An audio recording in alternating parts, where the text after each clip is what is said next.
Byebyo Museveni byayagaliza Uganda tubeeremu, byebyo binyumira Museveni era bw'atulaba nga tuli mu mbeera eyo bibasanyulye jereere. Kyagulanyi Ssentamu Robert Bob Wine bino byatugamba nti baganda baffe mikwano gyaffe tuyimukiremu twerwaneko. Kuba otunuulira ekibuga Kampala oyinza okugamba oba kiki kino ekigenda mu maaso naye nga muganda wange ye ekibuga Kampala. Kyekyo ekibuga Kampala baganda bange naye nga lwaki tubeera mu kibuga ekiriwo ekitinga abantu bawa omusolo tegukendeerangako, tukyagenda mu maaso n'okusasula omusolo naye abasajja bo bakyagenda mu maaso n'okusaanyaawo ebyaffe. Ensi yaffe lwaki ebeera nga etuuka kweno embeera? Museveni twakukola ki? Tulina musango guli awo nti twagukola okukola bye bati bannayuganda okubatuusa mwene embeera kiki ennyo? His Excellency the President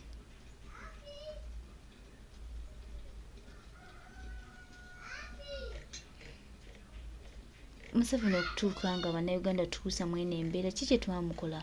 Obusungu bungi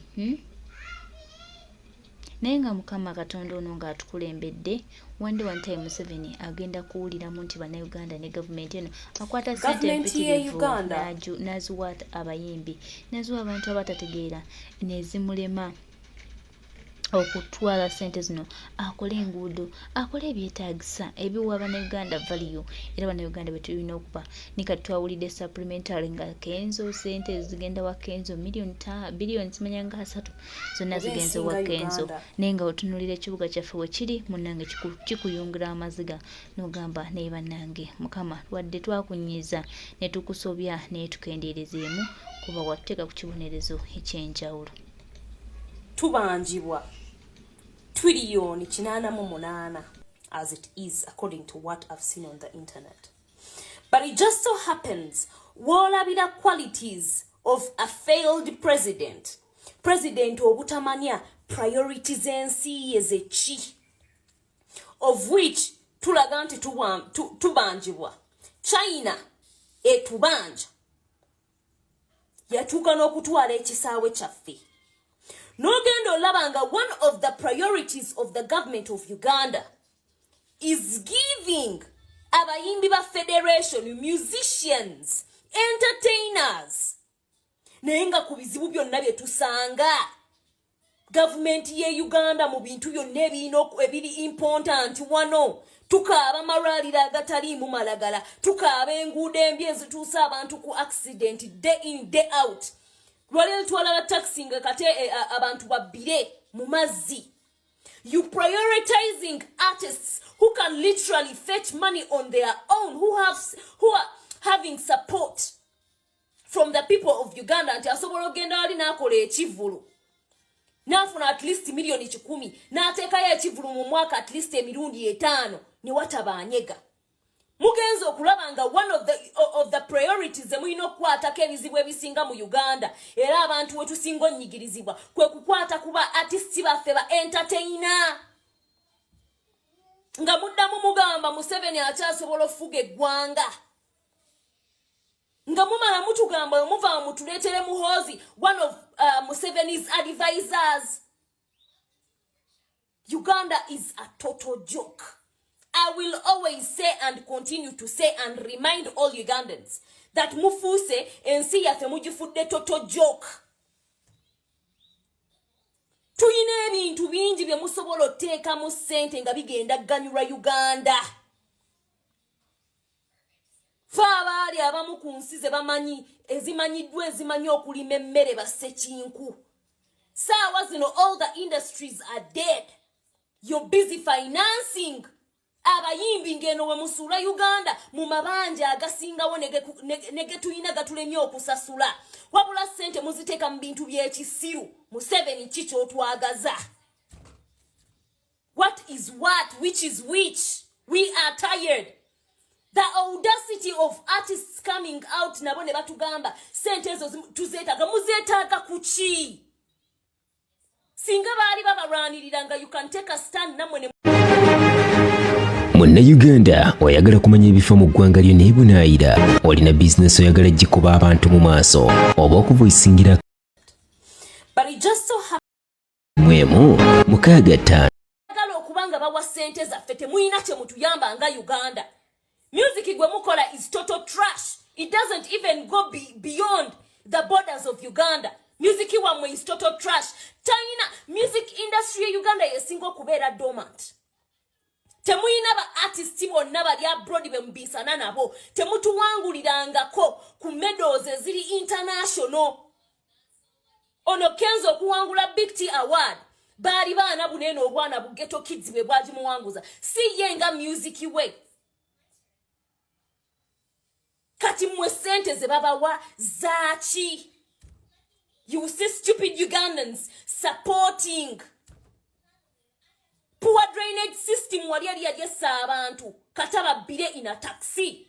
How about try to nanilize okutereza drainage system ya Uganda? Okuberanga abantu ennaku zino bisuse ku mawulire. Abantu enyumba zaabwe zibbira, ebintu byabwe byonooneka. The government has never taken sympathy on the Ugandans that collect the tax that you're busy giving musicians. Nti bagende babadizeeko babeeko n'engeri gye bebbulula. Enyumba zaabwe zibbidde, ebintu byabwe bifiiridde mu nju ne bagamba nti abantu b'ekitosi tugenda bawayo emitwalo 10 mweyambe. Muli bize muziwa abayimbi abasobola okukola concerts day in and out ne beeriisa ne beenywesa.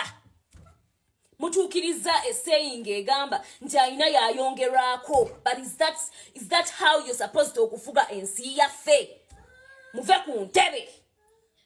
Feddala babonaabona. Uganda oba ensi nga Uganda tubanjibwa trillion 88 as it is according to what I've seen on the internet. But it just so happens wolabira qualities of a failed president obutamanya priorities ensi ezechi, of which tulaga nti tubanjibwa.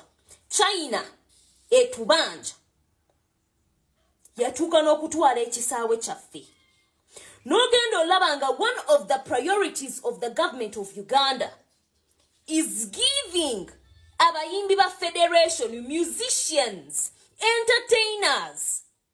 Naye nga ku bizibu byonna bye tusanga government ye Uganda mu bintu byonna ebiri important wano. Tukaaba amalwaliro agataliimu malagala, tukaaba enguudo embi ezituusa abantu ku accident day in day out.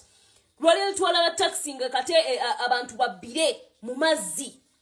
You prioritizing artists who can literally fetch money on their own, who are having support from the people of Uganda. Nti asobola ogenda wali n'akola ekivulu n'afuna at least milioni 10 n'ateekayo ekivulu mu mwaka at least emirundi 5 ne watabanyega. Mugenzo okulabanga one of the priorities emuyina okukwatako ebizibu ebisinga mu Uganda era abantu we tusinga onnyigirizibwa kwe kukwata kuba artists baffe ba entertainer. Nga muddamu mugamba Museveni akyasobola okufuga eggwanga. Nga mumala mutugamba muva mutuleetere muhoozi one of Museveni's advisors. Uganda is a total joke. I will always say and continue to say and remind all Ugandans that mufuse ensi yaffe mugifudde total joke. Tuyina ebintu bingi bye musobola oteekamu ssente nga bigenda ganyulwa Uganda. Faabaali abamu ku nsi ze bamanyi ezimanyiddwa ezimanyi okulima emmere bassekinku. Saawa zino all the industries are dead. You're busy financing abayimbi ngeno we musula Uganda mu mabanja agasingawo nege tuyina gatulemye okusasula. Wabula ssente muziteeka mu bintu by'ekisiru. Museveni kicho otwagaza. What is what? Which is which? We are tired. The audacity of artists coming out nabo ne batugamba sente ezo tuzeetaga muzeetaaga kuki? Singa baali babalwanirira nga you can take a stand namwe ne Sio page political shows trending stories spo zile mwemu mukaaga ttaano. Mukola is total trash. It doesn't even go beyond the borders of Uganda. Music wamwe is total trash. China music industry ya Uganda yesingo kubeera dormant. Temuyina ba artists bonna bali abroad be mbisana nabo. Temutuwangulirangako ku medals eziri international. Ono Kenzo kuwangula Big T Award. Bali baana bunene obwana bu Ghetto Kids be bwaji muwanguza. Si yenga music way. Kati mwe sente ze baba wa zachi. You see stupid Ugandans supporting poor drainage system wali yesa abantu kataba bile in a taxi. How about try to analyze okutereza drainage system ya Uganda? Okuberanga abantu ennaku zino bisuse ku mawulire. Abantu enyumba zaabwe zibbira, ebintu byabwe byonooneka. The government has never taken sympathy on the Ugandans that collect the tax that you're busy giving musicians. Nti bagende babadizeeko babeeko trillion 8 as it is according to what I've seen on the internet. But it just so happens wolabira qualities of a failed president obutamanya priorities ensi ezechi, of which tulaga nti tubanjibwa. China etubanja yatuuka n'okutwala ekisaawe kyaffe. N'ogenda olabanga one of the priorities of the government of Uganda is giving abayimbi ba federation, musicians, entertainers. Nenga ku bizibu byonna bye tusanga government ye Uganda mu bintu byonna ebiri important wano. Tukaaba amalwaliro agataliimu malagala, tukaaba enguudo embi ezituusa abantu ku accident day in day out. Lwaliro twalaba taxi nga kate abantu babbire mu mazzi. You prioritizing artists who can literally fetch money on their own, who are having support from the people of Uganda. Nti asobola ogenda wali nakola ekivulu nafuna at least milioni 10 nateekayo ekivulu mu mwaka at least emirundi 5 ne watabanyega. Mugenzo okulabanga one of the priorities emuyina okukwatako ebizibu ebisinga mu Uganda era abantu wetusinga onnyigirizibwa kwe kukwata kuba artists baffe ba entertainer. Nga muddamu mugamba Museveni akyasobola okufuga eggwanga. Nga mumala mutugamba muva mutuleetere muhoozi, one of Museveni's advisors. Uganda is a total joke. I will always say and continue to say and remind all Ugandans that mufuse ensi yaffe mugifudde total joke. Tuyina ebintu bingi bye musobola oteeka mu ssente nga bigenda ganyulwa Uganda. Faabaali abamu ku nsi ze bamanyi ezimanyiddwa ezimanyi okulima emmere bassekinku. Saawa zino all the industries are dead. You're busy financing abayimbi ngeno we musula Uganda mu mabanja agasingawo nege tuyina gatulemye okusasula. Wabula ssente muziteeka mu bintu by'ekisiru. Museveni kicho otwagaza. What is what? Which is which? We are tired. The audacity of artists coming out nabo ne batugamba sente ezo tuzeetaga muzeetaaga kuki? Singa baali babalwaniriranga you can take a stand namwe ne